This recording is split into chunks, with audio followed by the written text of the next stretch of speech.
लगाकर बैठेंगे।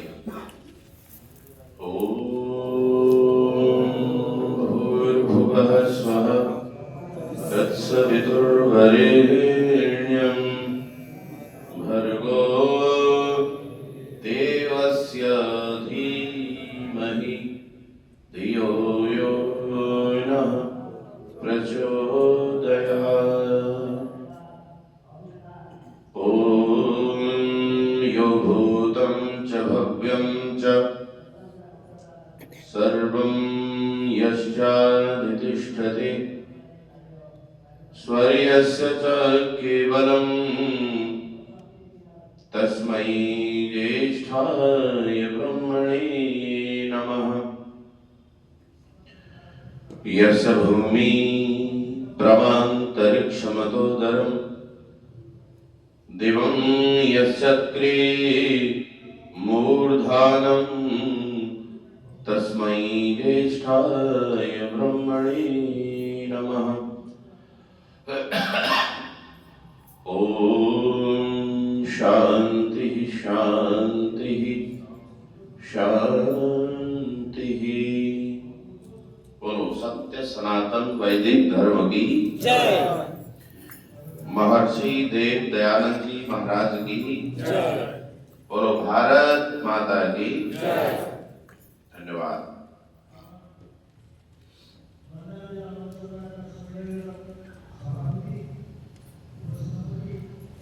बड़े आदर और सम्मान के योग्य श्रीमान लक्ष्मी शरण जी, सम्माननीय महर्षि जी बहुत सुंदर भजन गाते हैं, पुरोहित जी, सभा में उपस्थित सभी प्रबुद्ध और जागरूक धर्म के अभिलाषी सज्जनों, वंदनीय पूजनीय मातृशक्ति, नौजवान साथियों और सभी क्षेत्रवासियों, आप लोग बहुत व्यवस्थित रूप से यहाँ उपस्थित हुए हैं और ये समय अधिकतर लोगों के आराम का और मनोरंजन का समय रहता है शाम का। तो आप लोग अपने आराम और मनोरंजन को छोड़कर यहाँ एक अच्छी व्यवस्था को समझने बैठे हैं। मैं आपका धन्यवाद करता हूँ। मैं आपको जीवन की कुछ महत्वपूर्ण बातें जो सबसे ज्यादा जरूरी हैं वो मैं आपके साथ साझा करूंगा।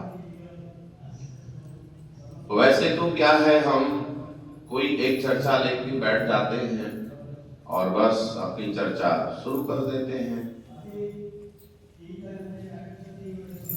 कई बार विषय निर्धारित होते हैं कि जी हमें इस विषय पर सुनना है, तो फिर हम उस विषय पर चर्चा करते हैं। और जब विषय निर्धारित नहीं होता तो हम प्रयास करते हैं कि कोई हमारी समझ में जो सबसे ज्यादा महत्वपूर्ण चर्चा है वो की जाए, जिसमें आपके व्यक्तिगत, पारिवारिक, सामाजिक, राष्ट्रीय, वैश्विक जो समस्याएं हैं उनका समाधान आपको मिलना चाहिए। स्थिति चिंताजनक है, परिवारों की भी और समाज की भी। बोलो हाँ या ना? लोग जी रहे हैं पर जीने का तरीका नहीं है। लोग जी रहे हैं कि जिंदगी ढो रहे हैं जी? ढो, हाँ जिंदगी ढो रहे हैं, जी नहीं रहे। अच्छा, जो नौकरी वाले हैं, आप में से कुछ लोग नौकरी वाले होंगे, आप लोग उत्तर दे सकते हैं। हम नौकरी करके ऐसा लग रहा है कि बहुत अच्छा चल रहा है, या फिर नौकरी जैसे तैसे पार कर रहे हैं? जैसे तैसे। जब रिटायरमेंट हो जाता है ना आदमी तो बड़ा खुश होता है, अब झंझट खत्म, और हमने तो देखा आजकल लोग दावत करते रिटायरमेंट होने में। मुझे लगता है कि भाई झंझट खत्म हो गया। देखो, आप सब लोग सौभाग्यशाली हैं, एक सुंदर व्यवस्था मिली है। और आज मैं जो चर्चा करूंगा उस चर्चा को आप समझने का यत्न करेंगे। विश्व भर में ऐसा कोई जादू की छड़ी नहीं है कि जो व्यक्ति के सिर पर घुमा दो और काम ठीक हो जाए। बोलो हाँ या ना? हाँ। वैसे लोग तलाश कर रहे हैं ऐसी जादू की छड़ी। तंत्र यंत्र टोने टोटके झाड़ फूंक डाकिनी शाकिनी भूत प्रेत मूर्ति पूजा, ये सब बवाल है, बचो इससे। कुछ लोगों के हाथ में पैर में गले में धागे बंधे हुए हैं। मैं ठीक कह रहा हूं क्या? उनसे पूछो क्या है भाई ये, तो वो जादू की छड़ी मानते हैं उसे कि कुछ इससे हो जाएगा। अच्छा कुछ होगा? आपको जितना अच्छे से समझ में आ रहा है, काश सबको आ जाए, झंझट में खत्म हो जाए। कुछ लोग हाथ में गले में पैर में पता नहीं क्या क्या लटका है, घूम रहे हैं। अच्छा कोशिश तो यही है ना कुछ हो जाए, लेकिन इससे कुछ होता नहीं। जोर से बोलो, मैं जहां रुक जाता हूं वो पूरा आपने करना है, वाक्य होता नहीं, वो सेंटेंस आपने पूरा करना है जिससे मुझे पता चले कि आप मेरे साथ जुड़े हुए हैं।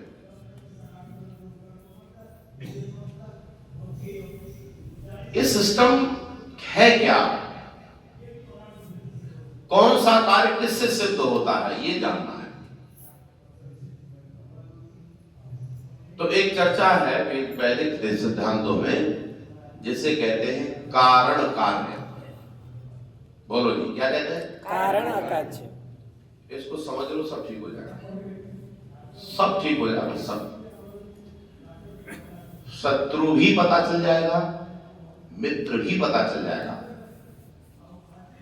क्या होने वाला है बोलो, क्या होने वाला वह भी पता चल जाएगा, वो भी पता चल जाएगा। क्या जानते हो हम? कारण कार्य। क्योंकि बिना कारण के कोई कार्य कुछ नहीं होता। जो हुआ है, जो हो रहा है और जो होगा, उन सबके पीछे कोई ना कोई कारण है, कारण होता है। और देखो ये एक सूत्र में आपको पूरा उपदेश मिल गया। संसार में जो कुछ हो रहा है, चाहे झगड़ा हो रहा है चाहे मैत्री हो रही है, उन सबके पीछे कोई ना कोई कारण अवश्य होता है। तो आज हम कुछ चर्चाओं को छोड़ते हुए एक चर्चा आपके बीच रख रहे हैं। अपने मन को मस्तिष्क को काम पर लगाइए और जानने का प्रयास करना है कि मनुष्य जो कर्म कर रहा है उसका कारण क्या है। आज की चर्चा ये है, मनुष्य जो भी कर्म कर रहा है, मैं कुछ कर्म बताऊंगा आपको ये पता करना है कि इसके पीछे कारण क्या है, आखिर ऐसा ही क्यों कर रहा है। फिर हम बताएंगे आपको उत्तर उसका, तो सब पता चल जाएगा कि सास को झगड़ क्यों रही है, भाई भाई का सिर क्यों फोड़ रहा है, पड़ोसी पड़ोसी से परमात्मा प्रेम क्यों नहीं कर रहा है, आपस में मुल्कों में ऐसा अत्याचार क्यों है, सब पता चल जाएगा। आज की चर्चा बहुत महत्वपूर्ण है। चलिए कर्म देखिए, मैं कुछ कर्म दिखा रहा हूं आपको। एक व्यक्ति दान देता है, उसको क्या पता चला कि वो दान दे रहा है। सुनो उत्तर मत दीजिए, जब मैं कहूं तब देना उत्तर। ये व्यक्ति दान दे रहा है, इसके पीछे कोई कारण होगा, बोलो हाँ या ना? उसके पीछे कोई कारण है। एक व्यक्ति दान दे रहा है, एक नहीं अनेक दे रहे हैं, पर एक व्यक्ति का उदाहरण, एक दान दे रहा है और एक व्यक्ति चोरी कर रहा है। चोरी कर रहा है, चोरी कर रहा है, उसके पीछे भी कारण है।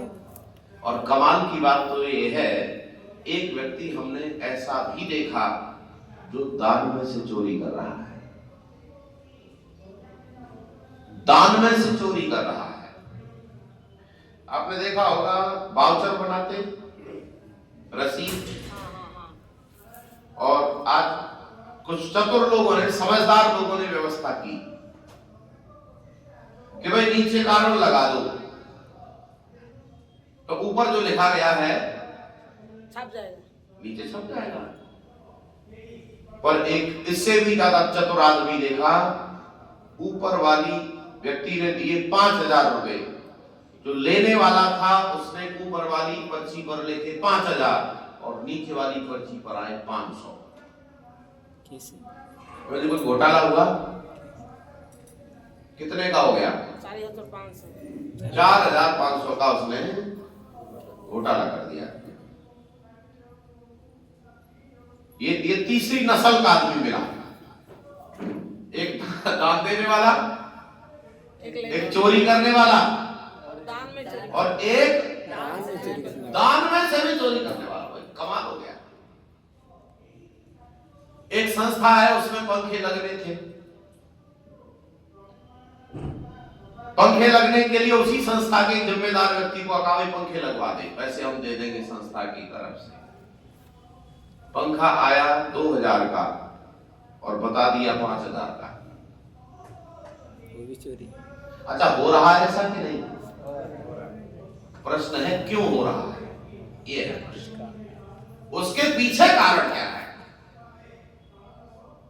आप मस्तिष्क को लगा करके बैठिए, आपका मस्तिष्क झंझना जाएगा, कितनी विकट स्थिति बन गई है। जबकि एक समय ऐसा था जब पूरे देश में कहीं चोरी बोलो ओहो, और आज दान में से चोरी कर रहा है व्यक्ति, संस्था में से चोरी कर रहा है व्यक्ति। एक व्यक्ति गाय को रोटी खिलाता है जी, रोटी खिलाते, एक व्यक्ति गाय को और एक व्यक्ति गाय को रोटी के साथ खाता है। एक व्यक्ति गाय को रोटी के साथ खाता है, और एक तीसरी नस्ल का भी आदमी है, उसे दिया गया था गौ सेवा का काम, वो गौशाला में अध्यक्ष बना दिया गया, वो गायों का चारा ही खा गया, पट्टा। वो पैसा किसके लिए आया था? गाय के चारे के लिए, वो खा गया। और ऐसे भी लोग देखे हैं हमने, जो गाय की सेवा करने के लिए जिम्मेदारी दी गई, उन्होंने गाय ही बेच डाली। ये हो क्या रहा है? मैं तो अभी आपको कर्म दिखा रहा हूं, आप देखो, अपने आसपास देखो, मैं ज्यादा तो बता नहीं पाऊंगा, आप खुद देखो और ये जानने की कोशिश करो कि यह ऐसा ही क्यों कर रहा है, कारण क्या है। एक व्यक्ति पराई स्त्री को माता के समान समझता है जी, पराई स्त्री कौन है? माता। और एक व्यक्ति अपनी माता को ही माता नहीं समझता। एक लड़की चिल्ला चिल्ला कर कह रही है, चिल्ला चिल्ला कर, बड़े जोर लगाकर, सोशल मीडिया में पढ़ो उस लड़की को, यूट्यूब पर सुनो उसे, कह रही है कि तुमने हिंदू लड़कियों से कह रही है, तुमने अब्दुल को भाई कैसे माना?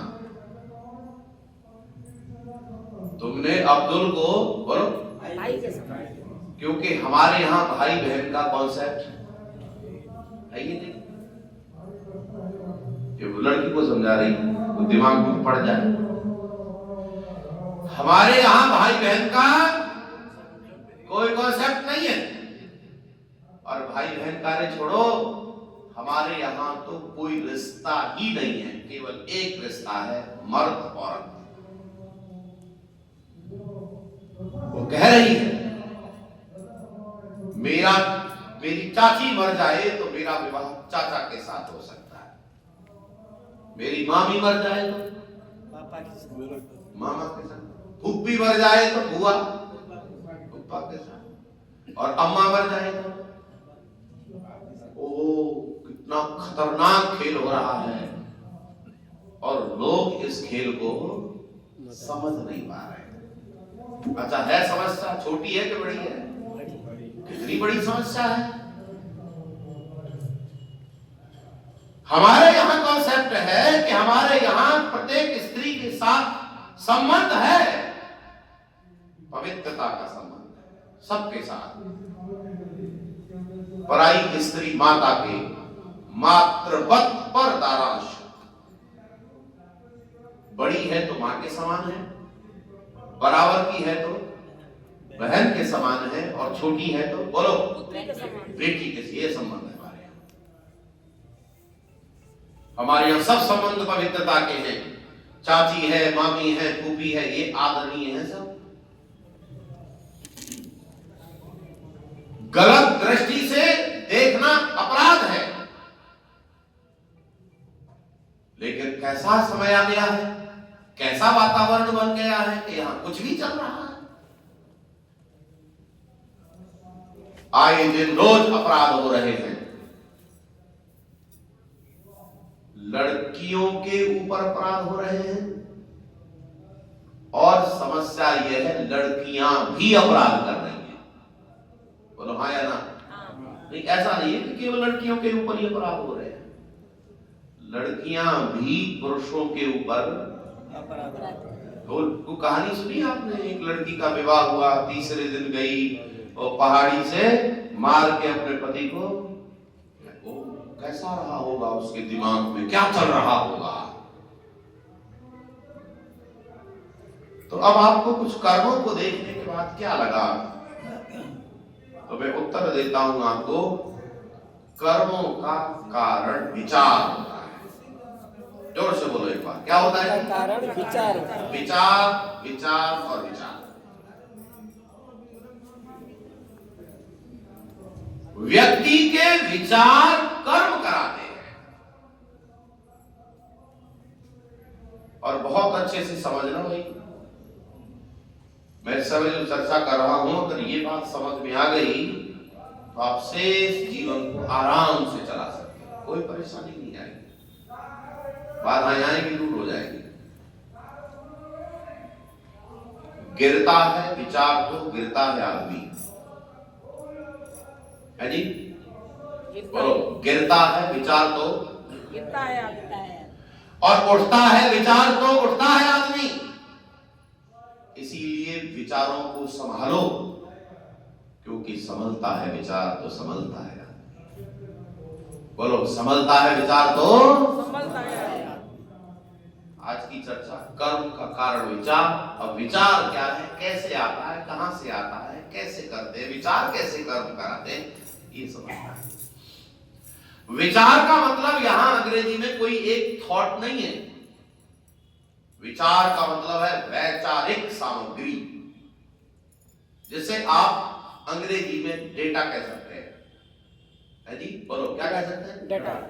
डेटा, जो मस्तिष्क में सामग्री आ गई है उससे व्यक्ति कर्म करता है।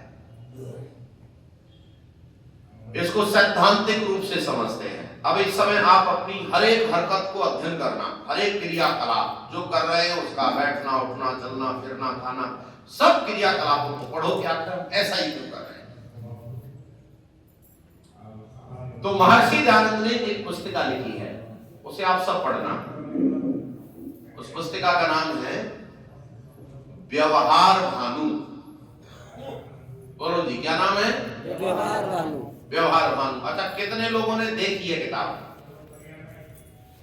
अच्छा, बहुत बढ़िया। अच्छा, पढ़ी किस किसने है? ये क्या बात हो गई? देखी तो बहुत ने, पर पढ़ी एक दो ही ने। ये क्या बात हो गई? नहीं नहीं, देखने से नहीं चलेगा काम, देखने से काम नहीं चलेगा, उसे पढ़ो। छोटी छोटी पुस्तिका है, बहुत ज्यादा बड़ी नहीं है, एक दिन में पढ़ डालेंगे, पर एक दिन में मत पढ़िए उसको, 4-5 दिन में पढ़िए, थोड़ा थोड़ा पढ़िए, समझ समझ के पढ़िए। और व्यवहार भानु करते हैं, कैसे करना चाहिए। वहां पर एक जगह 4 बातें लिखी हुई हैं। आप इन 4 बातों को नोट करिए अपने दिमाग में। पहली है श्रवण। बोलो जी, क्या है? श्रवण। श्रवण। दूसरा है मनन। तीसरा है निधिध्यासन। और चौथा, मैं रुका इसीलिए कि ताकि आप में से किसी की आवाज आए। चौथा है साक्षात्कार।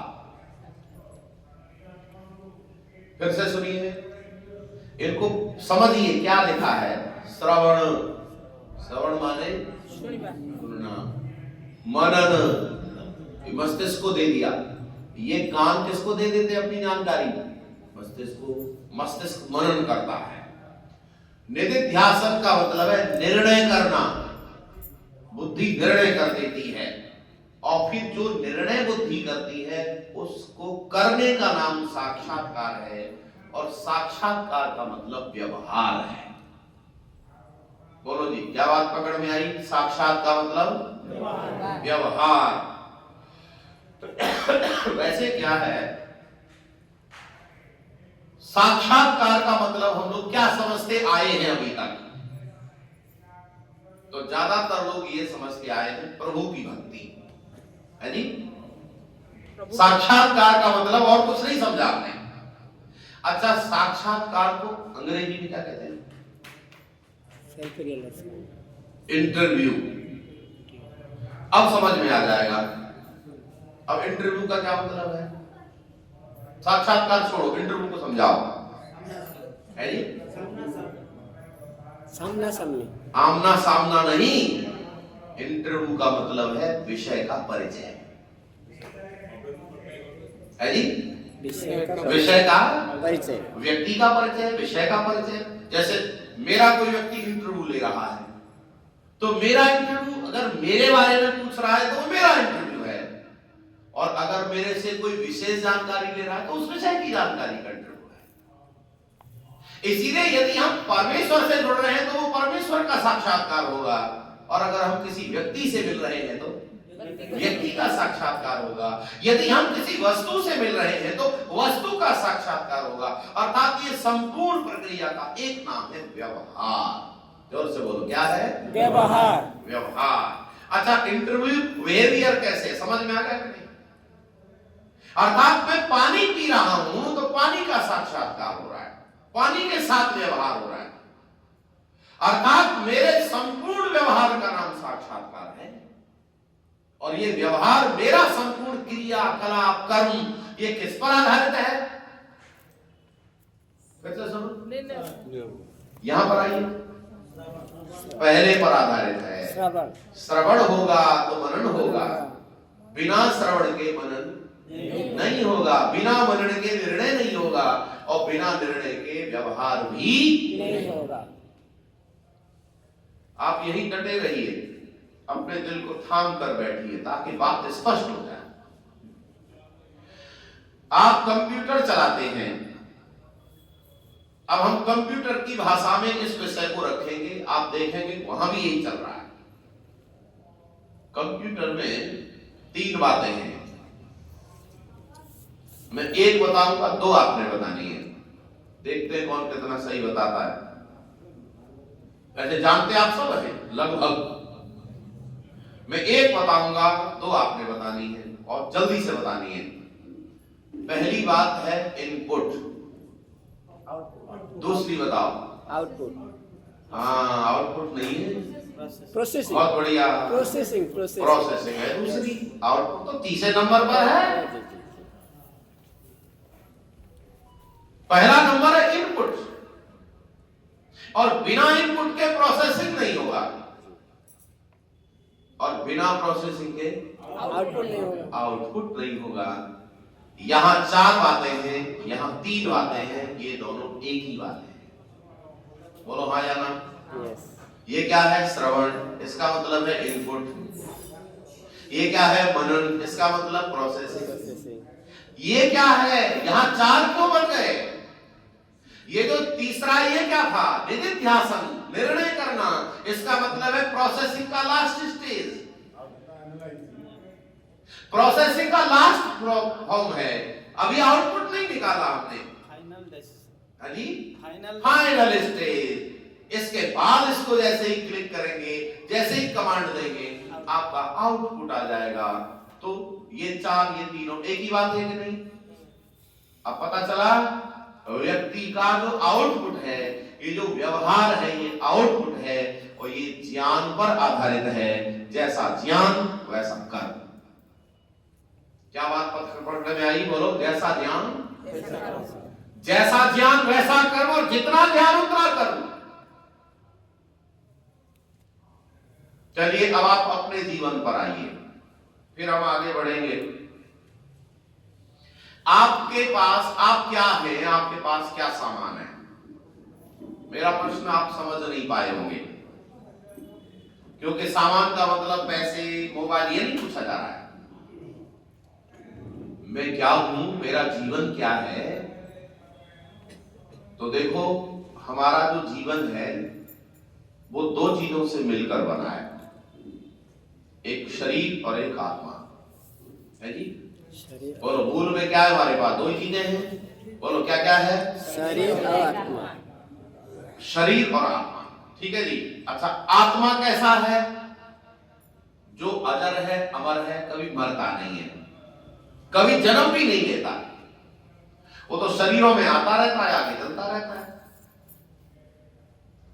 शरीर क्या है? शरीर बनता है, बिगड़ जाता है। शरीर साधन है, और शरीर 3 है हमारे पास। कितने? 3। कारण शरीर, सूक्ष्म शरीर, स्थूल शरीर।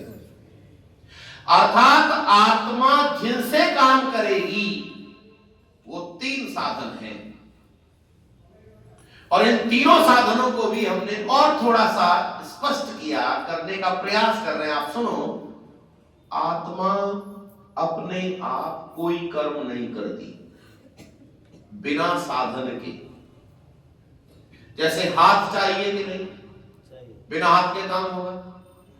तो आत्मा के पास परमात्मा ने 3 चीजें साधन के रूप में दी हैं।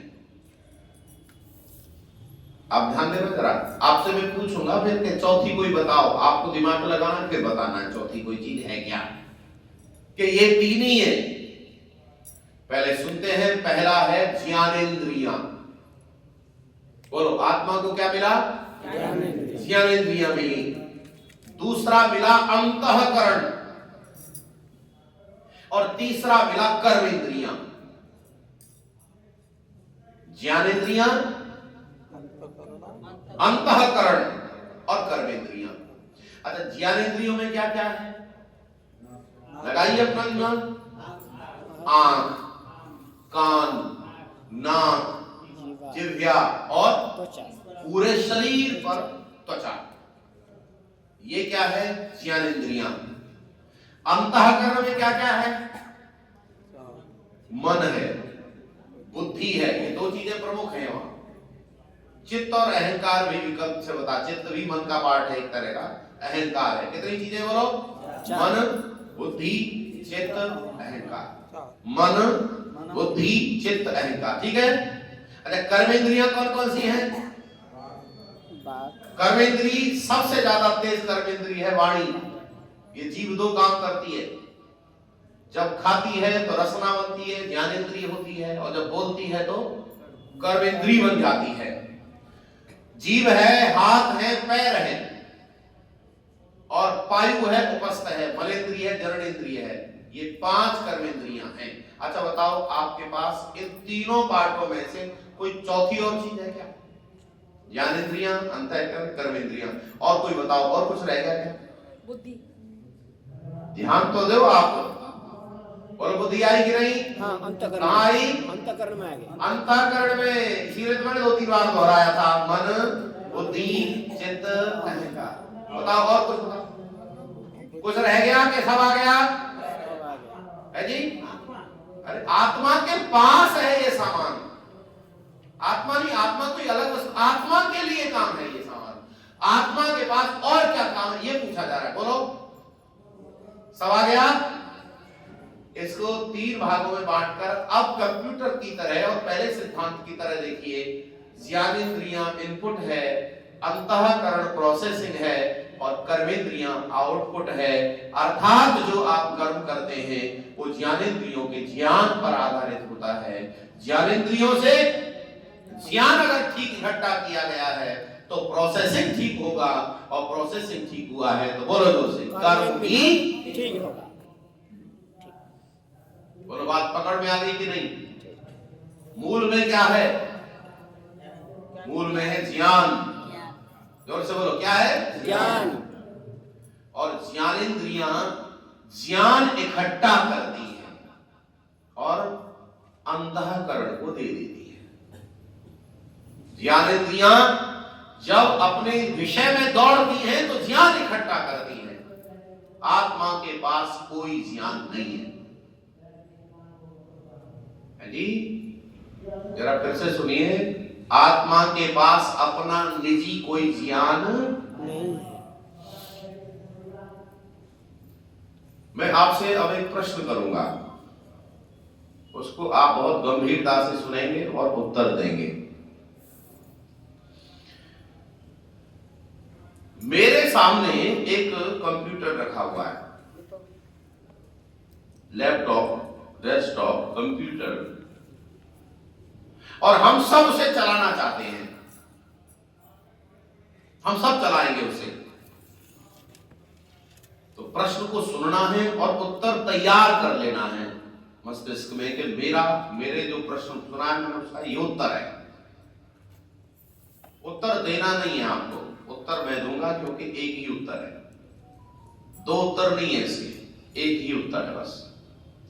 आपके पास अलग अलग उत्तर होंगे, इतना समय नहीं है कि सबसे उत्तर लिया जाए। फिर देखिए कितना आनंद आएगा, सब ठीक हो जाएगा, क्लियर हो जाएगा एकदम। ये कंप्यूटर हमारे कितने काम आ सकता है, ये उत्तर है। उत्तर देना नहीं, आप तैयार करो। यह कंप्यूटर हम सब चलाना चाहते हैं, हमारे कितने काम आ सकता है? तो इसका केवल एक उत्तर है, जितने काम के लिए इसे तैयार किया गया है। बोलिए, यही उत्तर है? कोई और उत्तर है आपके पास? यही उत्तर है। यह कंप्यूटर जितने काम के लिए तैयार किया गया है केवल उतना काम आएगा। जैसे उदाहरण के लिए यह कंप्यूटर डॉक्टर के लिए तैयार कर दिया गया है, अभी इंजीनियर पे काम आएगा? जोर से बोला करो, नहीं आएगा। यदि यह कंप्यूटर परचूनी की दुकान के लिए तैयार कर दिया गया है, मेडिकल स्टोर के काम आएगा? नहीं। क्या करना पड़ेगा हमें? पहले इसे उसके लिए तैयार करना पड़ेगा। कंप्यूटर सारे काम करेगा, लेकिन इसे उस काम के लिए तैयार करना पड़ेगा। इसमें सॉफ्टवेयर डालने पड़ेंगे, इसमें जो एप्स हैं वो डालने पड़ेंगे। हिंदी लिखना है तो हिंदी के फाउंड डालने पड़ेंगे, अगर उड़िया भाषा में लिखना है तो उसके भाषा के फाउंड डालने पड़ेंगे, मराठी में लिखना है तो मराठी के फाउंड डालने पड़ेंगे। ये अभी सारी भाषाएं नहीं लिख सकता, टाइप नहीं कर सकता। ये केवल वही भाषा टाइप करेगा जिसमें इसमें फाउंड डाले गए होंगे। यह अकाउंटेंट के तभी काम आएगा जब अकाउंटेंट के सॉफ्टवेयर होंगे इसमें। ये सबके काम नहीं आएगा, लेकिन कंप्यूटर इतनी बढ़िया मशीन है कि अगर तैयार कर दिया जाए तो सबके काम आ जाएगा। बोलो हाँ या ना?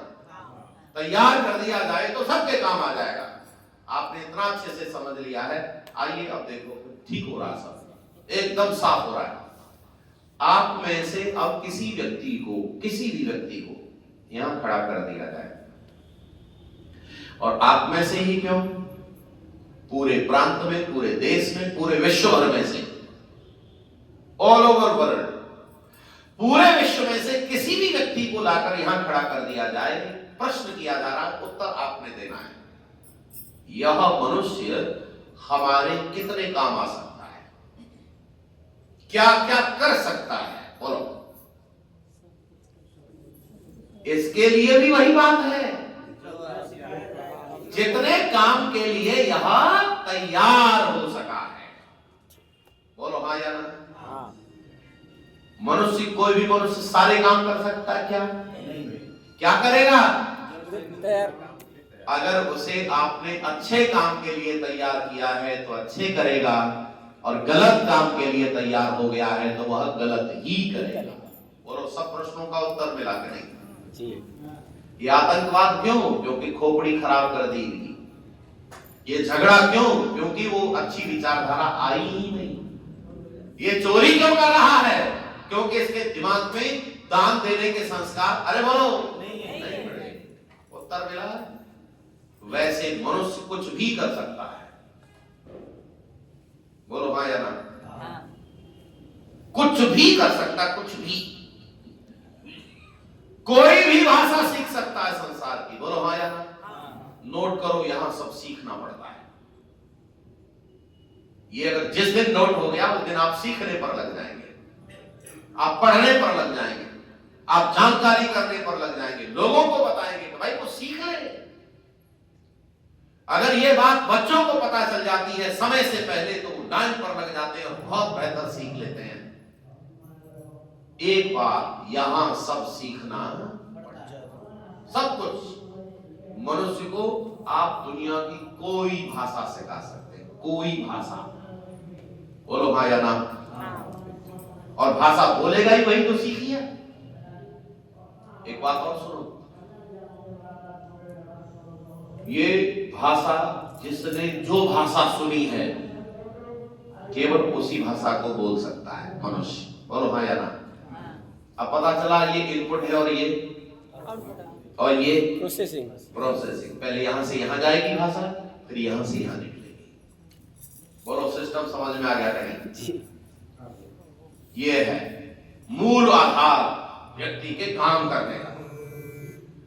और जब मनुष्य के काम करने का आधार स्पष्ट होता है तब फिर वो अपनी परीक्षा करता है, अपनी निरीक्षण करता है, अपना परीक्षण करता है और फिर अच्छे काम करने के लिए लगता है।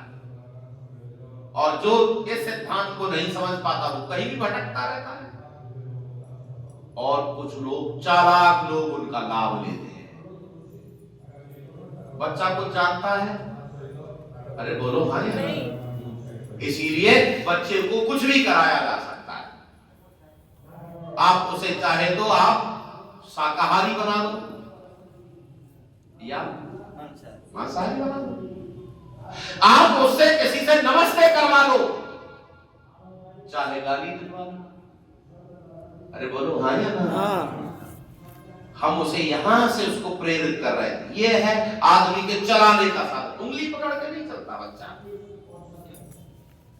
हम कह रहे उंगली पकड़ के चला रहे हैं, ना ना ना ना, उंगली पकड़ के नहीं, कान पकड़ के चलाओ। बोलो हाँ या ना। क्या पकड़ के? कान पकड़ के चलाओ। ये कहावत है हमारे यहां, कान पकड़ के। कान पकड़ने का कान में डालो उसके, सब कुछ, डॉक्टर बन जाएगा, इंजीनियर बन जाएगा, सब कुछ बन जाएगा और मनुष्य भी बन जाएगा। आजकल विचारों का इतना प्रदूषण है, इतना प्रदूषण है जितना अन्य किसी सामान में नहीं है। सबसे ज्यादा प्रदूषण अगर कहीं है तो मस्तिष्क में है, मस्तिष्क में। वैसे एक बात बताएं, सामान में मिलावट ही तब होती है जब दिमाग में मिलावट होती है जी। पहले दूध में मिलावट होती है या आदमी के दिमाग में? हाँ, पहले खोपड़ी खराब होती है, तब फिर वो व्यक्ति सामान में मिलावट करता है और अन्य चीजों की गलत काम करता है। पहले यहां पर विकृति आती है। सारे खेल खोपड़ी से पैदा होते हैं, सारे के सारे, निर्माण हो चाहे विनाश हो।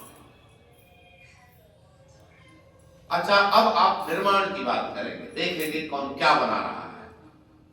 एक तो किसी को बनाना आता नहीं है, कोई कुछ नहीं बना पा रहा है।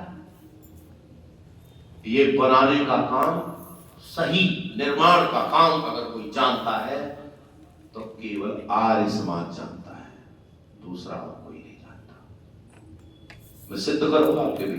सुनो सुनो, आनंद लेना, पहले सुन लो। ऐसे ही नहीं कह दिया मैंने। हमारे बच्चे ने जन्म लिया, बच्चे ने जन्म लिया तो हमने बच्चे को पहले परिवार में पाला, और परिवार में पालने के बाद हमने उसको स्कूल को दे दिया। हाँ जी, स्कूल को स्कूल वालों ने कॉलेज को दे दिया, कॉलेज वालों ने यूनिवर्सिटी को दे दिया, यूनिवर्सिटी से निकला और ऐसा निकला कि अब वो कुछ काम कर सकता है। अच्छा, आप मुझे बता सकते हैं, बहुत ध्यान से सुनना, क्योंकि ध्यान से सुनेंगे तब उत्तर दे पाएंगे। हमारा जो बच्चा है, युवा हो गया 20 साल 25 साल का, आप बता सकते हैं कि वो क्या सीख गया? 2 ऑप्शन है आपके पास, उनमें से एक ऑप्शन को बताना है, क्या सीख गया? अपना जीवन अच्छा बनाना सीख गया। सुनो सुनो सुनो, क्या सीख गया? 2 विकल्प, अपना जीवन अच्छा बनाना सीख गया या कोई सामान अच्छा बनाना सीख गया। बोलो। है जी? हाँ, ये है अंतर, ये है विनाशकारी सामान। सड़क अच्छी बनाना सीख गया, मकान अच्छा बनाना सीख गया, कपड़े अच्छे बनाना सीख गया, कार अच्छी बनाना सीख गया, हवाई जहाज अच्छा बनाना सीख गया, आकाश में उड़ना सीख गया, पानी में डूबना सीख गया, पर खुद का जीवन बिगड़ गया। बोलो हाँ या ना? हाँ। यह है परेशानी, यह है समस्या, सबसे बड़ी समस्या। निर्माण क्यों नहीं हुआ उसको मनुष्य क्यों नहीं बना? क्योंकि मनुष्य किसे कहते हैं हम जानते नहीं, और मनुष्य बनता कैसे है वो जानते नहीं, ये भी नहीं जानते। हम तो ये समझ रहे हैं कि सकल सूरत से बन गए मनुष्य, बस बन गए। हम मनुष्य हैं कि नहीं? तो आप में से कुछ आदमी ये तो नहीं सोच रहे कि अब समझ में आए व्यक्ति आगरा से ही आया है। वैसे आगरा पहचानते नहीं, आप रांची को पहचानते हैं। आप जो है रांची को पहचानते हैं, आगरा। अच्छा, रांची किससे वजह से पहचानते हैं? पागल। आगरा में भी पागल खाना है। आइए देखते हैं हमने क्या बनाया। हमने अपने बच्चे को अपने घर में रह करके उसे क्या बनाया? हमने उसे हिंदू बनाया,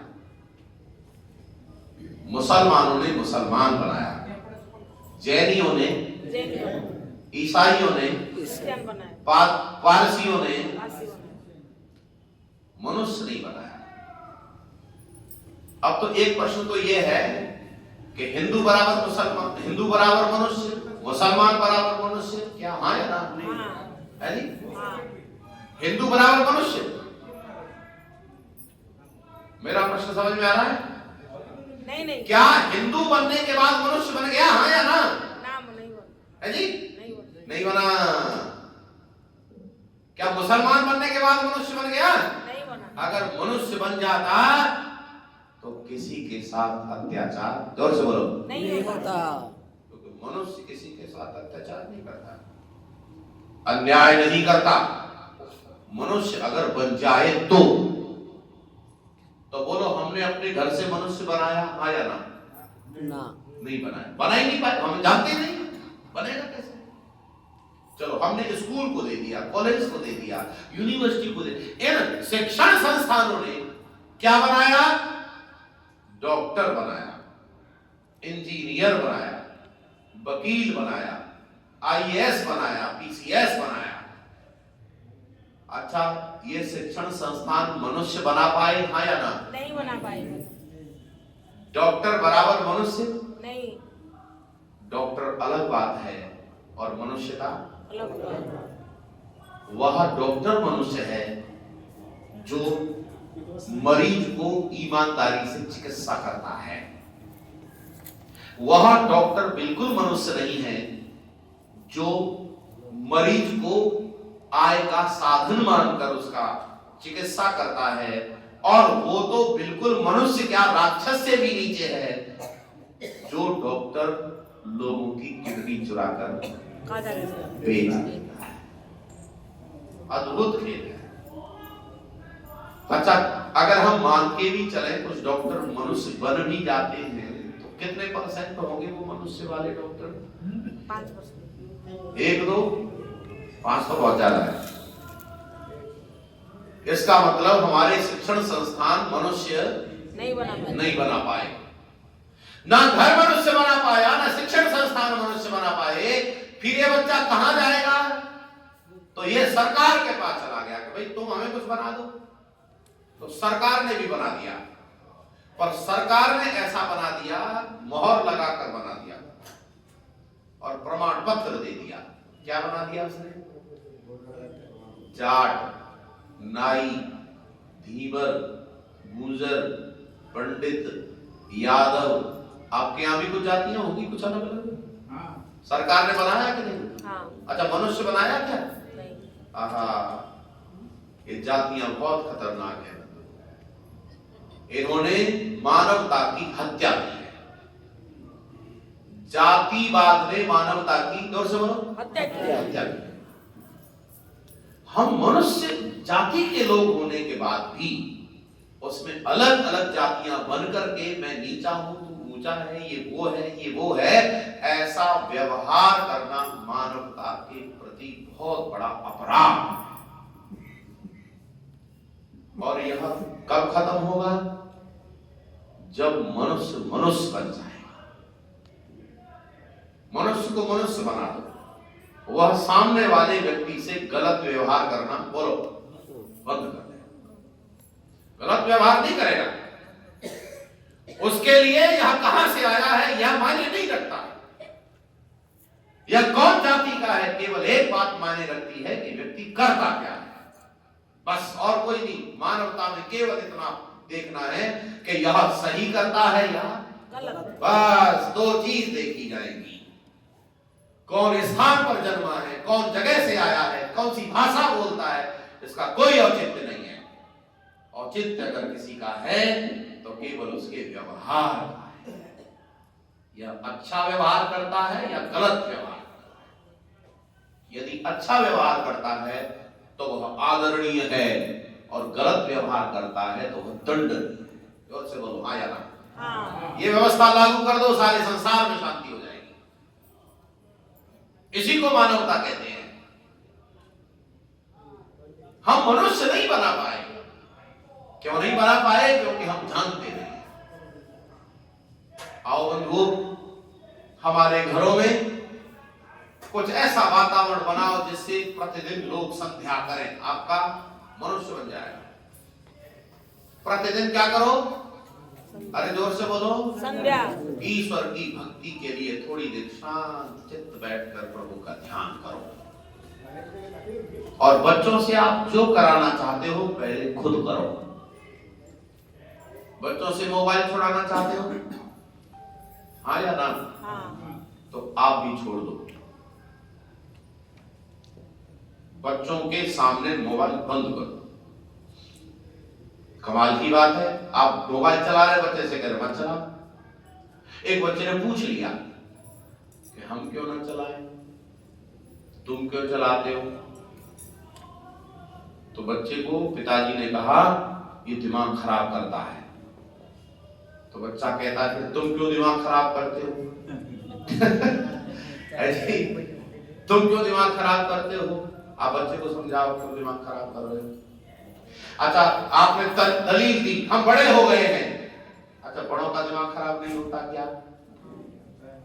अरे बोलो हाँ। अच्छा, मोबाइल ने बड़ों का दिमाग खराब किया है कि नहीं? अच्छा, पुरुषों का ही किया है कि महिलाओं का भी? अच्छा, नौजवानों का किया है कि बुजुर्गों का भी? दोनों का। सबको। ओहो, फिर आप बच्चे की दलील आपको दी हुई तो फेल हो गई आपने जो दिया था। आप चाहते हो बच्चे आपके पैर छुए, आप पैर छूते हो क्या माता पिता के? नहीं। आप चाहते हो बच्चे अपशब्द ना बोले, आप अपशब्द क्यों बोलते हो? आप चाहते हो कि बच्चे बांट कर खाएं, आप क्यों नहीं बांट के खाते हो? आप चाहते हैं बच्चे पढ़ें, आप क्यों नहीं पढ़ते हो?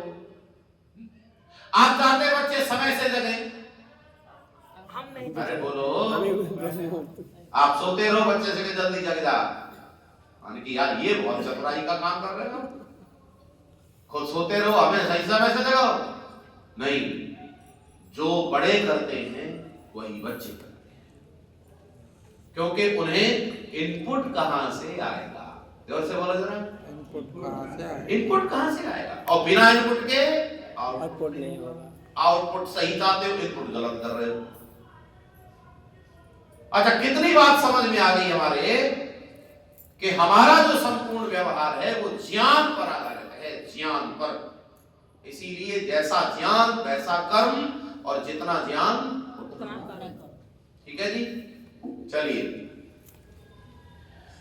आपने अभी बहुत सुंदर एक सिद्धांत की बात पकड़ ली। अब हम व्यवहार की बात करेंगे। व्यवहार कि आदमी का दिमाग कैसे बदलता है। आप यदि चाहें तो आदमी के विचार बदल दो, उसका व्यवहार बदल जाएगा। बोलो हाँ या ना? आपने देखा नहीं कुछ लोगों को कि पहले कैसा था वो कैसा हो गया आदमी? अच्छा, परिवर्तन उसके कर्म में आया। तो क्यों आया? क्योंकि पहले उसका विचार बदल रहा है। आप विचार बदल दो, कर्म बदल जाएंगे, बिल्कुल बदल जाएंगे। कैसे समझ में आएगा जी विचार बदल जाएंगे, कर्म बदल जाएंगे विचारों से? तो चलो मैं आपको इस समय दो उदाहरण समझाऊंगा, दो उदाहरण, बस दो एग्जांपल। रामायण काल का एक बहुत जबरदस्त उदाहरण है, मस्तिष्क परिवर्तन। अब चर्चा है मस्तिष्क परिवर्तन कैसे करेंगे, और करेंगे, किया है कि नहीं, हो रहा है कि नहीं, ये भी समझना है।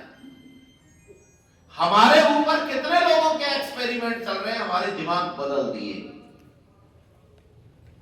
इसीलिए व्यक्ति का व्यवहार भी बोलो बदल गया है।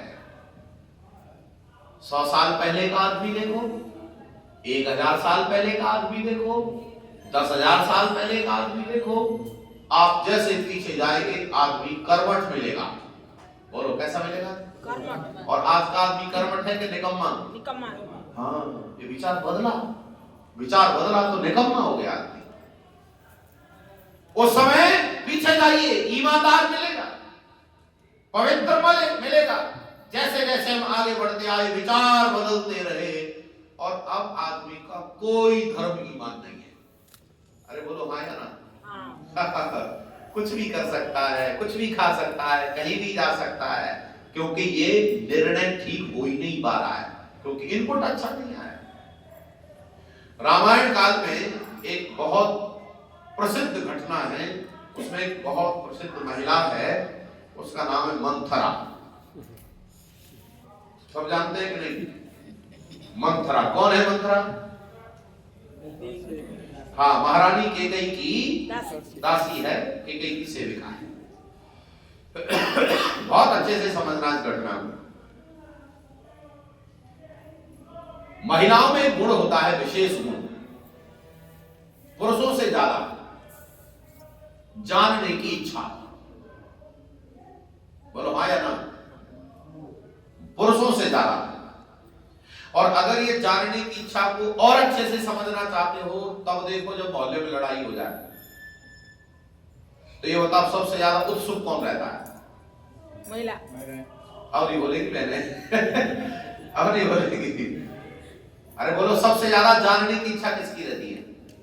कई बार घर के काम पड़े रहे पर जानकारी लेके आएगी मेरी बहन, किससे लड़ाई हुई, क्यों हुई, किसने कराई, कल क्या होगा, जेल कौन जाएगा, जमानत कौन करवाएगा, कैसे छूटेंगे सारी जानकारी लेकर आएगी। मंथरा को भी जानने की इच्छा हुई कुछ घटनाएं देखकर। मंथरा ने निकल करके बाहर देखा तो नगर में कुछ तैयारियां चल रही हैं। कुछ लोग झाड़ू लगा रहे हैं, कुछ लोग छिड़काव कर रहे हैं, कुछ लोग रंगोली बना रहे हैं, कुछ लोग बंदरवार बांध रहे हैं। तैयारी चल रही है और ये असमय चल रही है। कोई त्योहार नहीं है, कोई उत्सव नहीं है, कोई कार्यक्रम नहीं है। तो उसके मस्तिष्क में अनेक प्रश्न खड़े हो गए, आखिर वो क्या? तो उसने जानने की इच्छा की। पूछे कैसे? अगर सामान्य आदमी से पूछ सकती है, क्यों नहीं पूछेगी? क्योंकि तू तो रानी के घर की है, तुझे नहीं पता है। इसीलिए महिलाओं में प्रतिबंधन है, सबसे नहीं पूछ सकती। बोलो हाँ या ना?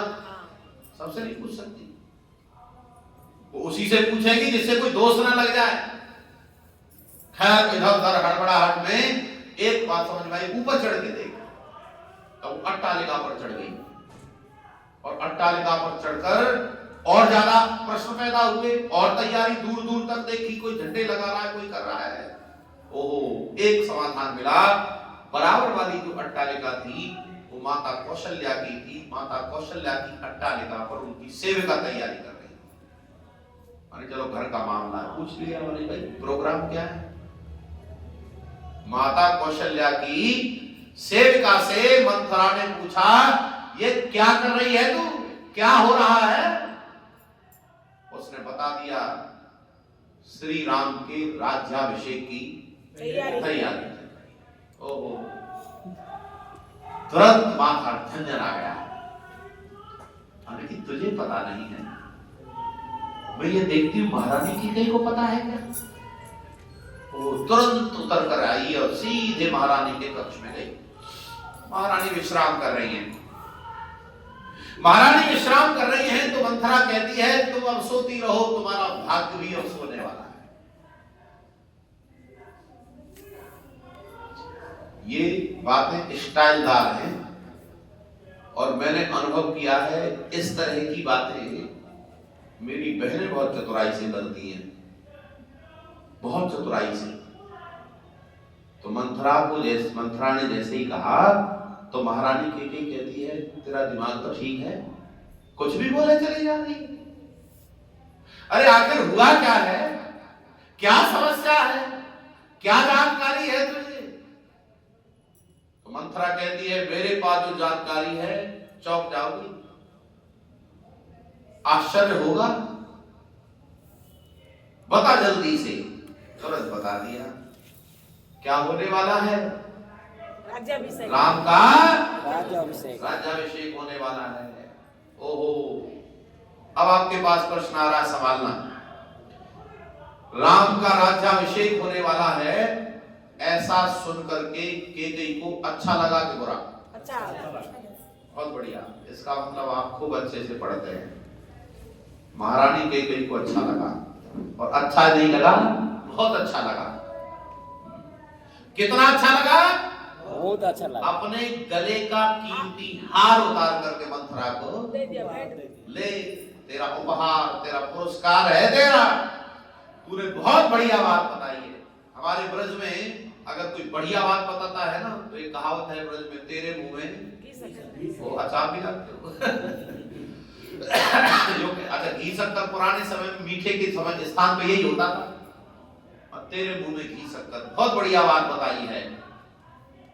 जैसे ही केकई ने हार लिया नहीं, और कहती तुम मुझे हार दे रही, तुम्हें अपना भविष्य दिखाई नहीं दे रहा? अब यहां से मस्तिष्क परिवर्तन शुरू होगा, ध्यान देना जरा। केकई का मस्तिष्क परिवर्तन होगा, दिमाग खराब किया जाएगा। ध्यान से सुनना जरा, कैसे दिमाग खराब हो सकता है। क्या कहा? तुम्हें पता नहीं, भविष्य का पता नहीं, अपना पता नहीं, बच्चे का पता नहीं, राज्य का पता नहीं, राजा ने तुम्हें पूछा नहीं। देखो कितनी अलग तरह की बात, तर्क है ये वो बात जिससे आदमी का दिमाग खराब हो जाए। तुझे पूछा नहीं, तेरा बेटा यहाँ है नहीं, तुझे कोई पता नहीं, ओहो राज में क्या चल रहा है। अरे कम से कम तुम महारानी हो, तुम्हें तो पता होना चाहिए था। मुझे तो पता चला जैसे तैसे, मैं तुरंत दौड़ी चली आई, और तुम्हें पता नहीं मैं तुम्हारी कितनी हितैषी हुई, इसीलिए मैं तुम्हें बता रही हूं। अरे यदि राम राजा बनेंगे तुम्हारा क्या होगा, तुम्हारे बेटे का क्या होगा, तुम्हें कुछ अंदाजा भी है? कि कई सोचने में पड़ गई। क्या होगा? तुम दासी बनोगी, तुम्हारा बेटा दास बनेगा, तुम्हारे अधिकार छीन लिए जाएंगे, राम का चलेगा सब, राम की मां कौशल्या बनेगी महारानी, तुम कुछ कहीं की नहीं रहोगी। दिमाग में बातें बैठ गई, और बैठ कर गई पूछने लगी कि कई कहती हैं अच्छा क्या करें, क्या करें फिर? इसका मतलब असर हो गया दिमाग में, बोलो हाँ या ना? हाँ। असर हो गया। तब अब पूरा प्रोग्राम समझाती कैसे करना है। कैसे करना है? राजा से 2 वरदान मांगने हैं। एक वरदान में भरत को राज मांगना है, और दूसरे वरदान में केकई का दिमाग एकदम तैयार हो गया, ऐसा ही करना है। लेकिन मंथरा कहती ऐसे ही मत कर देना, अरे ये वरदान ऐसे ही मत मांग लेना, जब तक विश्वास नहीं हो जाए तब तक नहीं मांगना। क्या करे? ये बालों को बखेर ले, कपड़े उतार कर फटे पुराने मैले कुचले कपड़े पहन ले, आभूषण फेंक दे, और जाके इसको भवन में लेट जा। अच्छा कल्पना करके देखो दिमाग कितना खराब हो गया है। वो प्रोग्राम बना डाला, बाल बखेर के फटे पुराने कपड़े पहन कर आभूषण फेंक करके महारानी पड़ी है, राजा आया। अच्छा कल्पना करो ये किसी घर में हो जाए तो आदमी का क्या हाल है? अगर उसकी घर की देवी ऐसा प्रोग्राम बना के पड़ी हो, अच्छा बताओ आदमी का क्या दिमाग रहेगा? राजा तो एकदम घबरा सा गया, ये क्या हो रहा भाई? बड़ी विनम्रता बड़ी शालीनता से पूछता है देवी तबीयत तो ठीक है? तबीयत खराब हो तो वैद्य को बुलाया जाए। अरे किसी ने कुछ कह दिया है तो बताओ जरा, उसे दंडित किया जाए। रानी कहती है तबीयत बिल्कुल ठीक है हमारी, और किसी ने कुछ कहा भी नहीं है, तो फिर तुमने ये प्रोग्राम क्यों बनाया? क्यों बनाया? माने कि तुम्हारे पास 2 वरदान थे, तुमने दिए नहीं, बहुत दिन हो गए। अब राजा की और रानी की वार्तालाप सुनो। राजा कहता है तुम वरदान मांगने के लिए भी ये प्रोग्राम बनाने की जरूरत क्या है? तुम वरदान मांगो, मैं दे दूंगा, मैं देने को तैयार हूं। रानी कहती है मुझे विश्वास नहीं होगा। राजा कहता है तुम्हें विश्वास नहीं हुआ? अरे आप जानती नहीं हो इस कौन से घर में रहती हो, कौन सा राज्य है, ये कौन सी परंपरा है? अरे हमारे घर की परंपरा है प्राण तो जा सकते हैं, वचन नहीं जा सकते, और तुम कहती हो विश्वास नहीं हुआ? अरे मुझे ये बताओ तुम्हारे विश्वास के लिए क्या करें? क्या करना पड़ेगा मुझे? मेरे 4 बेटे हैं, चारों प्राण की तरह है, मैं चारों की शपथ लेता हूं, तुम वरदान मांगो मैं देने को तैयार। और तुम जानती हो राम मेरा सबसे प्रिय है, मैं राम की शपथ लेकर कहता हूं तुम वरदान मांगो मैं देने को तैयार हूं। रानी को समझ में आ गया कि अब वरदान दे देगा। मांग लिया वरदान। पहला वरदान भरत को राज्याभिषेक। राजा कहता दिया, वरदान पूरा हो जाएगा। दूसरा वरदान राम को वनवास 14 साल का।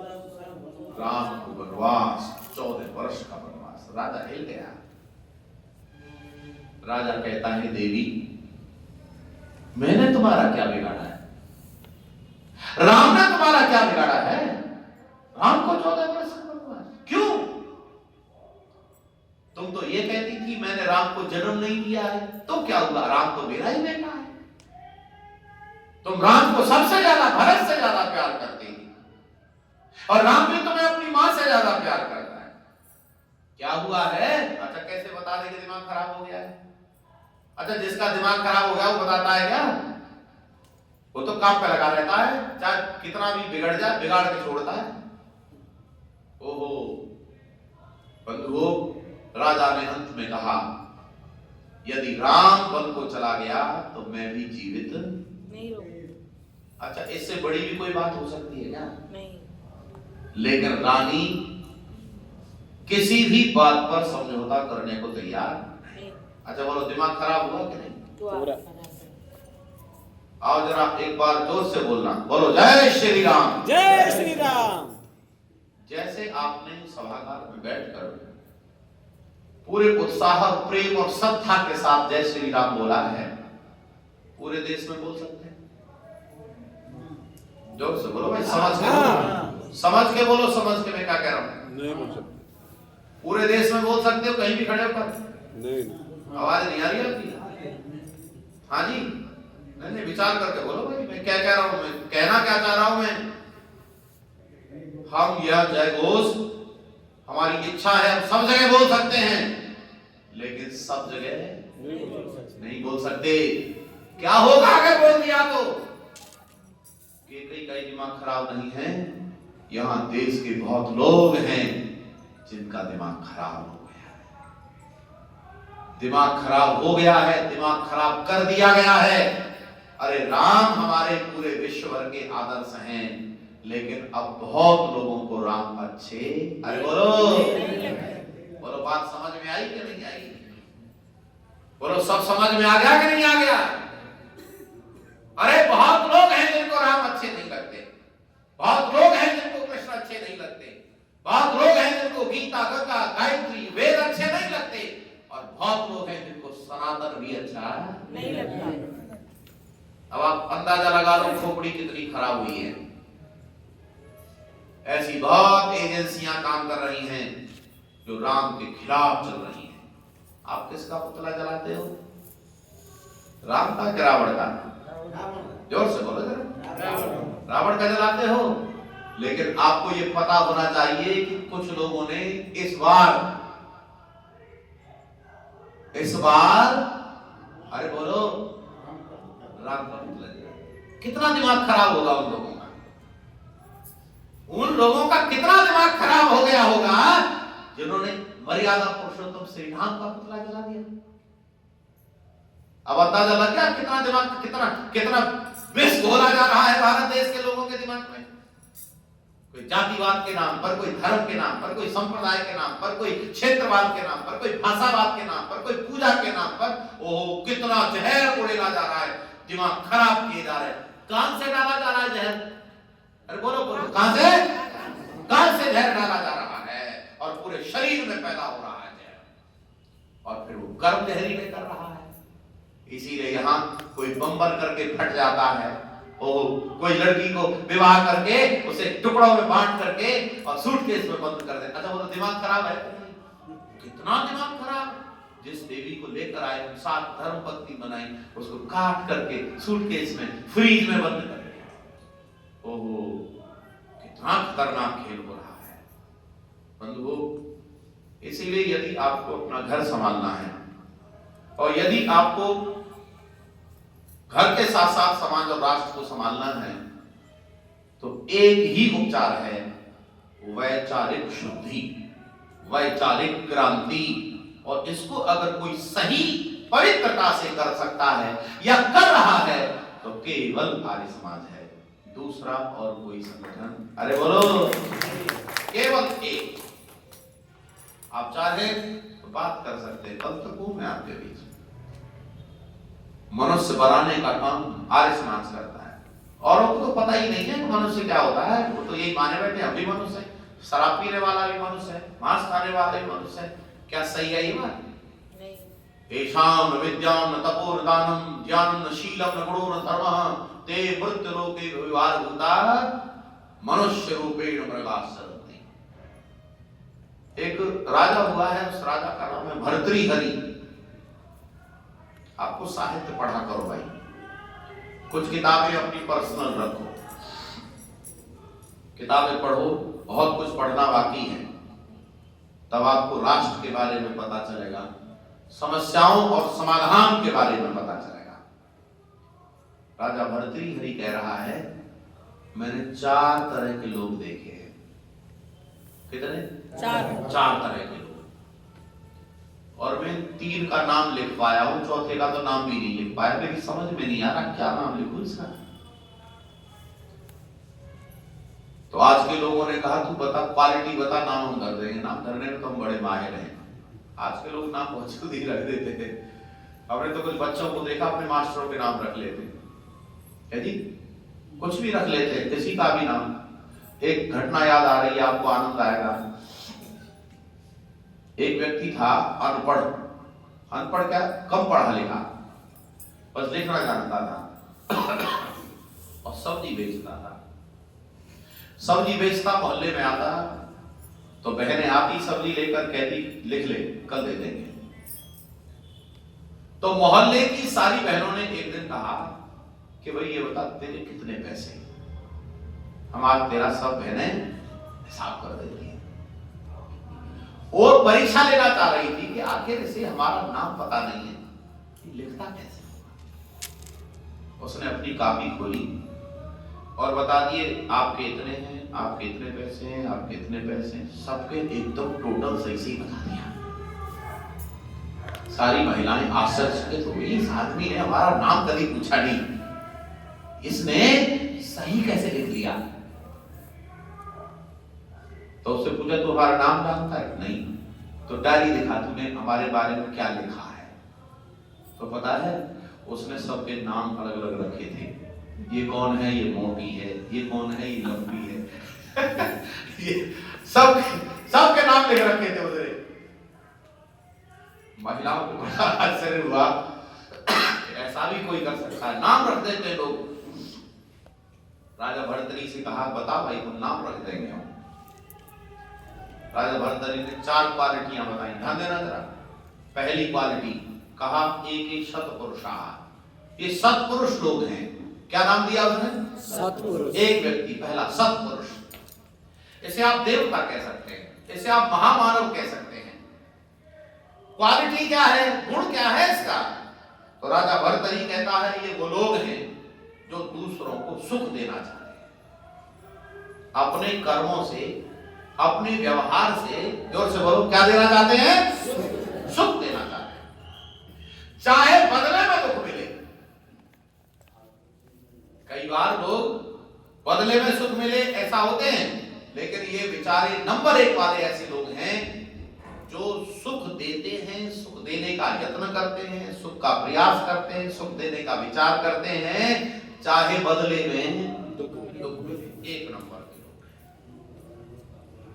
दूसरे नंबर के वो लोग हैं जो किसी को सुख नहीं देते तो किसी को दुख भी नहीं देते। ये साधारण मनुष्य नाम दिया। बोलो, क्या नाम दिया? साधारण मनुष्य, जो किसी को सुख नहीं देते तो दुख भी नहीं देते। जियो और जीने दो, आप भी जियो, हम भी जिए, मस्त रहो। लेकिन एक तीसरे लोग होते हैं जो अपने सुख के लिए दूसरे को दुख देते हैं। अच्छा, क्वालिटी डिफरेंट है, अलग अलग हो रही है। तीसरे कौन लोग हैं? जो अपने सुख के लिए, अपनी झोंपड़ी घर बनाने के लिए दूसरे की झोंपड़ी में आग लगा देते हैं। कई बार अपनी नौकरी पाने के लिए दूसरे को नौकरी से गिरा देते हैं। अपने को रास्ता जाने के लिए दूसरे को टंगी मार देते हैं। इनको भर्तृहरि ने नाम दिया राक्षस। ये लोग दानव हैं, दानव। चौथे और सुन लो, चौथे वो लोग हैं जो दूसरों को दुख देते हैं और बदले में सुख की आशा भी नहीं करते हैं। तीसरे नंबर के वे हैं जो अपने को सुखी करने के लिए दुखी करते हैं। और चौथे नंबर के वो लोग हैं, चाहे हम मर जाएं पर तुम्हें चैन से नहीं जीने देंगे। है जी? चाहे हम मर जाएं पर आप लोगों को चैन से, बोलो, ये चौथे नंबर के लोग हैं। राजा भर्तृहरि कह रहा है, इसका नाम नहीं लिख पाया मैं, तुम रख देना। अच्छा बोलो, है खतरनाक खेल? अच्छा ये होती तो बताओ, इन चारों में से कौन से लोगों की संख्या ज्यादा है? 4 नंबर का। 4 नंबर? 3 नंबर का? हाँ, ये 4 नंबर के आतंकवादी हैं। दुर्दंत आतंक। वैसे 3 नंबर के ज्यादा हैं, पर आपको ये जानकर अच्छा लगेगा, आर्य समाज व्यक्ति को 1 नंबर का बनाना चाहिए। अरे बोलो जरा, आर्य समाज सत्पुरुष देवता बनाना चाहता है। अच्छा बताओ, कितना कितना पवित्र काम है। व्यक्ति आर्य समाज के संपर्क में आता है तो धीरे धीरे अपने नंबर बढ़ाते चला, अर्थात क्वालिटी डेवलपमेंट है, व्यक्तित्व विकास है, व्यक्ति एकदम बढ़िया बन जाता है। एक बात और सुन लो, फिर विराम की ओर ले चलेंगे। हाँ जी? मस्तिष्क बिगड़ता कैसे, ये तो सुन लिया आपने। अब आपको हम सुनाएंगे मस्तिष्क सुधरता कैसे है। क्योंकि केवल बिगाड़ बिगाड़ की बात करें तो लोग बिगाड़ने लगेंगे, और सुधारने की बात करते हैं। कैसे सुधरता है आदमी? व्यक्ति के कानों में अच्छे विचार डालो, अच्छे, और एक विचार, अच्छे विचार को बार बार दोहराओ, बार बार। क्योंकि गलत विचार बार बार चलता है तो कई बार गलत बात स्थापित हो जाती है। आपने वो कहावत तो सुनी होगी, एक झूठ को 100 बार बोलो तो सच बन जाता है, और यदि सच को 100 बार बोले तो बन जाएगा ना, स्थापित हो जाएगा, फिर कोई उसका विरोध नहीं करेगा। इसीलिए हम लोग गलत बातों का प्रचार कर रहे हैं। सही का करो और जोर लगाकर करो, बार बार करो, बार बार कहो, और मौका पड़ते ही कोई नौजवान बालक बालिका संपर्क में आए तो उसके कान में बात डाल। आर्य समाज से कल्याण होगा। आर्य समाज स्वतंत्र आंदोलन को चलाने वाला है। आर्य समाज स्वदेशी प्रचारक है। आर्य समाज महिला उद्धारक है। आर्य समाज दलित उद्धारक है। आर्य समाज समाज में समरसता फैलाता है। आर्य समाज परिवार की रक्षा करता है। आर्य समाज कल्याण कर सकता है। ये कुछ बातें आप अपने व्यवहार में लाइए और बार बार दोहराइए, लोग बताइए, पहुंचाइए, दूर दूर तक पहुंचाइए। व्हाट्सएप पर लिखकर पहुंचाइए, फेसबुक पर लिखकर पहुंचाइए, सोशल मीडिया के माध्यम से पहुंचाइए, कैसे भी करिए, रोजाना कुछ न कुछ नए लोगों को जानकारी दीजिए। बरेली की एक घटना सुनाता हूं मैं आपको। बरेली की एक बहुत बड़ी प्रसिद्ध घटना।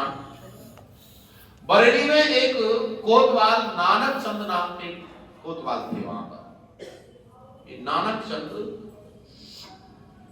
को बुलाया, अंग्रेजी सरकार ने व्यवस्था दी कि जाओ हमारी नगरी में स्वामी दयानंद सरस्वती जी का व्याख्यान होना है, व्यवस्था देख कर आओ।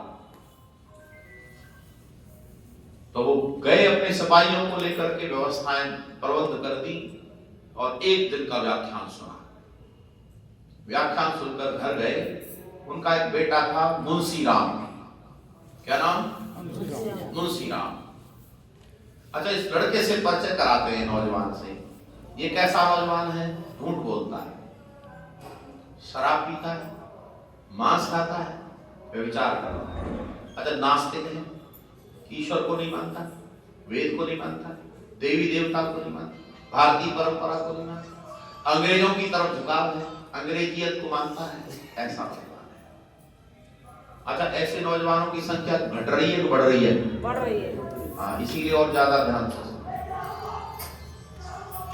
कौन पिता अपने बेटे को नहीं जानता? तो जब जानते हैं नानक चंद अपने बेटे को, तो उन्होंने क्या कहा? बेटे, हमारी नगरी में एक बहुत बड़ा पंडित आया है, बहुत बड़ा साधु आया है। तू एक काम कर बेटा, तू साधु का एक दिन व्याख्यान सुन ले, ये मेरी इच्छा है। तो सुनो मुंशी राम क्या कह रहा है, मन मन में कह रहा है। आपको ये कैसे पता चला कि मन की बात हमें पता चल गई? तो उसने किताब लिखी कल्याण मार्ग का पथिक उसमें लिखी कि मैं क्या सोच रहा था उस समय। मुंशीराम कह रहा है कि ये पंडित हमको क्या समझाएगा, ये संस्कृत पढ़ा हुआ व्यक्ति हमको क्या समझाएगा, हम तो अंग्रेजी पढ़े लिखे लोग हैं। अच्छा बताओ, आज के नौजवानों के दिमाग में भी है ना, अरे गलतफहमी दूर कर देंगे, बुला के तो लाओ, इसकी गलतफहमी दूर कर देंगे कि आज समाज का ये पंडित कुर्ता धोती वाला क्या समझा सकता है, गलतफहमी दूर हो जाएगी। मुंशीराम की भी दूर हो गई। एक बात और कई बार कहने के बाद मुंशीराम कहता है, पिताजी हम जाएंगे, मैं जाऊंगा, पर मन में एक बात फिर बैठी है, जाएंगे तो सही, सबसे पीछे खड़े होंगे, थोड़ी देर सुनेंगे, चल पड़ेंगे और कह देंगे मतलब की तो कोई बात नहीं थी नहीं, क्या करते वहां, फिर चलेगा। खैर नौजवान मुंशीराम गया, स्वामी जी अभी आए नहीं थे, महर्षि दयानंद अभी नहीं आए, लेकिन सभा खचाखच भरी हुई है और मंच पर बहुत प्रसिद्ध लोग बैठे हुए हैं। भीड़ को देख करके मुंशीराम को आश्चर्य नहीं हुआ, लेकिन मंच पर बैठे हुए लोगों को देखकर आश्चर्य हुआ, क्योंकि वो अंग्रेजों के बड़े बड़े अधिकारी थे। उसके मन में आया कि इस पंडित को सुनने के लिए इतने बड़े लोग बैठे हैं, इसका मतलब कोई बात है। उसने विचार मन में पक्का किया कि अब हम थोड़ी देर सुनेंगे। महर्षि दयानंद जी महाराज आए, सबने उनका आदर किया और स्वामी जी का व्याख्यान हुआ। मुंशीराम लिखते हैं, मैं 1 मिनट के लिए भी मस्तिष्क में यह विचार नहीं बना पाया कि मुझे यहां से चल देना। सारा व्याख्यान बड़ी गंभीरता से सुन लिया और व्याख्यान सुनने के बाद कार्यक्रम खत्म होते ही पब्लिक जाने लगी। मुंशीराम भीड़ को चीरते हुए स्वामी जी के पास आया और कहता है, स्वामी जी मैं 2 बात कर सकता हूं क्या? और ऋषि दयानंद का जीवन कितना पवित्र है, वो कोई भी बात कर सकता है उनसे। आज के लोग थोड़े हैं कि व्यक्ति उनके पास पहुंच ही नहीं सके। आज ऐसे बहुत लोग हैं जिनके पास सामान्य आदमी पहुंच नहीं सकता। वो व्यक्ति गया, स्वामी जी कहते बोलो। मुंशीराम ने प्रश्न किए, उत्तर मिल गया, घर चला गया। दूसरे दिन प्रवचन सुनने अपने आप आया, तीसरे दिन आया और कार्यक्रम का अंतिम दिन चल रहा था। स्वामी जी के पास आकर के प्रश्न करता है और कहता है, स्वामी जी अब मेरे पास कोई प्रश्न नहीं बचा है, मेरे पास अब कोई प्रश्न नहीं है, सारे प्रश्नों का उत्तर मुझे मिल गया और सारे प्रश्नों के उत्तर से मैं संतुष्ट हूं। एक बात है बस, ईश्वर के प्रति विश्वास नहीं हुआ है मेरा, अभी मेरा विश्वास ईश्वर के प्रति नहीं हुआ। ऋषि दयानंद ने बड़ी सरलता से कहा, मुंशीराम ईश्वर के प्रति विश्वास भी हो जाएगा, पर यह विश्वास उस दिन होगा जिस दिन ईश्वर की कृपा तुम्हारे ऊपर होगी, उस दिन ईश्वर का विश्वास भी। स्वामी जी चले गए, व्याख्यान खत्म हुए, स्वामी जी चले गए। अब मुंशीराम सो नहीं पा रहा है, क्योंकि उसे और ज्ञान चाहिए। जो दरवाजे खुल गए हैं उनके लिए और सामान चाहिए। कहां से मिलेगा वो विचार? संसार में तो प्रदूषित वातावरण है। आप क्या जानते हो, ये प्रवचन हो रहा है तो वहां दूसरे प्रवचन में भी बातें मिलेंगी? अरे नहीं, यहां जो उत्तमता है वो संसार के किसी मंच से मिलने वाली नहीं है। यहां बुद्धि के स्पष्टीकरण किया जाएगा, वहां दिमाग खराब किया जाएगा। मुंशीराम कहां जाए भाई? मुंशीराम ने लोगों से पूछा कि भाई ये विचार मिलेंगे कहां से? तब एक व्यक्ति ने बताया, ये विचार मिल जाएंगे, एक किताब से मिलेंगे, उस किताब का नाम है सत्यार्थ प्रकाश। अरे बोलो, कहां से मिलेंगे? सत्यार्थ प्रकाश। ये कहां से मिलेगा? ये किताब कहां से मिलेगी? आर्य समाज से। आर्य समाज गया, आर्य समाज में कोई था नहीं, मंत्री जी अभी अभी चले गए। भाई आर्य समाज के अधिकारी कहां मिलेंगे, उनकी वहां मिलेंगे। उनके घर गया, वहां मंत्री जी पहुंचे नहीं, अभी घर पर बैठ गया। आएगा तो घर पे ही मंत्री बैठ गया। मंत्री जी आए, पत्नी ने बता दिया कि नौजवान बहुत देर से बैठा है, पूछो इससे क्या काम है। बताओ भाई नौजवान क्या काम, सत्यार्थ प्रकाश चाहिए। और यहां तो है नहीं, आर्य समाज में है, कल आना। अरे ठीक, कल नहीं आएंगे, आज ही दे दो। अच्छा कुछ दिनचर्या कर ले तब चले, माने कुछ भी कर लो, मैं बैठा हूं। कितनी उत्सुकता है विचारों की पवित्रता की प्रति। मंत्री जी बोले कि बहुत देर बैठा रहेगा नौजवान में, चल पहले मैं तुझे सत्यार्थ प्रकाश ही देता हूं। फिर आर्य समाज गए, आर्य समाज से सत्यार्थ प्रकाश दिया, मंत्री जी घर आ गए। उसने जब तक पूरा अच्छे से नहीं पढ़ लिया तब तक चैन नहीं मिला, और जब जैसे ही सत्यार्थ प्रकाश पूरा पढ़ करके, कई बार पढ़ करके समझ लिया, तब फिर उस मुंशी राम का जीवन बदल गया। और इतना बदला कि अब वो मुंशी राम नहीं रहा, वो स्वामी श्रद्धानंद बन गया। यह है जीवन परिवर्तन का आधार। स्वामी श्रद्धानंद का 100वां बलिदान दिवस चल रहा है इस समय, 100वां बलिदान वर्ष। बंधुओं क्या अद्भुत परिवर्तन। एक तरफ झूठ बोलता है व्यक्ति ने, झूठ बोलना बिल्कुल सत्य बोलेंगे, शराब पीना बंद, मांस खाना बंद, व्यभिचार बंद, सन्यास ले लिया।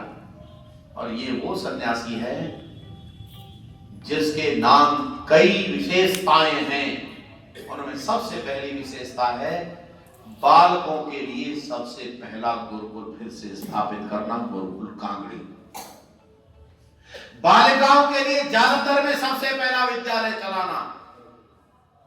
ये वो मुंशी राम हैं, ये वो श्रद्धानंद हैं जिन्होंने सबसे पहले, इतिहास के पृष्ठों पर यह अंकित है कि मुसलमानों की मस्जिद पर खड़े होकर किसी ने व्याख्यान नहीं दिया, लेकिन स्वामी श्रद्धानंद ने वेद मंत्र बोलकर दिल्ली की जामा मस्जिद पर खड़े होकर व्याख्यान दिया। ये वो मुंशी राम है। चांदनी चौक पर मूर्ति लगी हुई है। रॉलेट एक्ट का विरोध किया, रॉलेट एक्ट का विरोध करते हुए जुलूस निकाला जा रहा है, स्वामी श्रद्धानंद अगुवाई कर रहे हैं। अंग्रेजों के जो सैनिक थे आगे और बंदूक तान दी, बाबा भाग जाओ, मार दिए जाओगे। स्वामी श्रद्धानंद ने कमीज को खोलते हुए कहा, हिम्मत है तो गोली चला सकते हो, दयानंद का सिपाही ये पीछे हटने वाला नहीं है। ये स्वामी, कितना परिवर्तन है। आज में सबसे बड़ी जरूरत है शुद्धि आंदोलन। जोर से बोलो, क्या शुद्धि आंदोलन? इसका जनक कौन है? स्वामी श्रद्धानंद। लाखों लोगों को बदल करके मुसलमान से फिर हिंदू बना दिया, आर्य बना दिया। मान कि ये सही रास्ता है। दलितों का मसीहा कहा जाता था, अरे दिल्ली का बेताज बादशाह कहा जाता था। कांग्रेस का उस अभाव के समय पर, भुखमरी के अवसर पर, अनियमितता के वातावरण में कांग्रेस का अधिवेशन, वार्षिक उत्सव कराने का अगर किसी को श्रेय जाता है तो बोलो स्वामी श्रद्धानंद। इसीलिए बंधुओं, मैं तो बस आपको इतना बताने के लिए बैठा था कि यदि हम विचारों को शुद्ध कर लें तो उसके कर्मों में भी शुद्धि, बोलो, सारा खेल विचारों का है, ज्ञान का है। और ज्ञान यहां प्रदूषित हो गया है। गलत गलत विचार वाली पुस्तकें बन गई हैं। पुस्तकों ने बहुत दिमाग खराब किया है। एक पुस्तक कह रही है कि भाई पराई स्त्री को माता के समान देखो, और एक स्त्री कह रही है किसी के साथ में विचार करो। बोलो दिमाग खराब नहीं होगा? एक पुस्तक कह रही है गाय विश्व से माता, गाय विश्व की माता है, और एक तरफ किताबों में ऐसा लिखा है कि मांस किसी का भी खा सकते हैं। ओहो, इसका मतलब कुछ किताबों ने दिमाग खराब किया है। जोर से बोलो, हाँ या ना? हाँ। ये बात, कुछ किताबों ने दिमाग खराब किया है। पर अब आप कैसे कहोगे तुम्हारी किताब ने दिमाग खराब किया है? वो तो लड़ जाएंगे। यही तो हो रहा है, यही तो हो रहा है कि किसी के बारे में कुछ कह दो। लेकिन आर्य समाज 150 साल पहले भी वही बात कर रहा था। 150 साल हो गए निर्माण को, आर्य समाज 151वां साल चल रहा है। आज भी वही कर रहा है, कोई परिवर्तन नहीं किया है। आज समाज डंके की चोट कह रहा है, सही को सही कह रहा है, गलत को गलत। संसार में अब ऐसे लोग नहीं हैं जो सही को सही कहें और गलत को गलत कहें। लोग अपना लाभ पाने के लिए बदल लेते हैं। पर एक बात बताता हूं मैं आपको, आर्य समाज किसी की बुराई नहीं करता। ध्यान से सुनना, आर्य समाज ऐसे ही अनायास किसी का विरोध नहीं करता। ना किसी व्यक्ति का विरोध करता है, ना किसी संस्था का विरोध करता है, ना किसी किताब का विरोध करता है, किसी का भी विरोध नहीं करता। हाँ, विरोध करता है तो केवल उनका विरोध करता है जिनसे समाज को हानि होने वाली है, केवल उनका विरोध करता है। अच्छा बताओ, ऐसा करता है तो सही करता है कि गलत करता है? सही। ऐसा तो सबको करना चाहिए।